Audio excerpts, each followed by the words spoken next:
জন্মদিন পালন করা খ্রিস্টানদের কালচার এবং নির্বোধদের কালচার।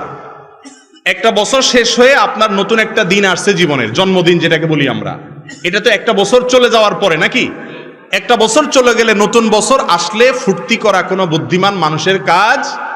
একটা বছর আমার জীবন থেকে খসে পড়ে গেল, তার মানে কবরের দিকে আমার এক ধাপ সামনে অগ্রসর হয়ে গেলাম, এখানে ফুর্তির কি আছে? সব নতুনে আনন্দ করতে হয় না। একজন ফাঁসির আসামি, তাকে বলা হয়েছে অমুক দিন তোমার ফাঁসি দেওয়া হবে, নতুন দিন আসলে সবাই খুশি হয়, তার কি খুশি হওয়ার কথা? তার তো আরেকটা কদম আগায় গেল ফাঁসির কাষ্ঠের দিকে। আমাদের ফাঁসির কাষ্ঠের আসামি না হই, কিন্তু আমাদের মৃত্যুর পরোয়ানা মাথায় নিয়েই তো আমরা জন্মগ্রহণ করেছি। কুল্লু নাফসিন যায়কাতুল মউত, সবাই মৃত্যু স্বাদ আস্বাদন করব। একটা জন্মদিবস আসা মানে হলো জীবন থেকে একটা বছর চলে যাওয়া। এখানে ফুর্তি হওয়ার কিছু নাই, বরং চিন্তা করার বিষয়, ঠিক না ঠিক? এই জন্য জন্মদিবস আসলে কেক কাটা, ফুল দেওয়া, এই সমস্ত ফুর্তি ফার্তা করা, এগুলো খ্রিস্টানদের কালচার, এটা মুসলমানদের কালচার না।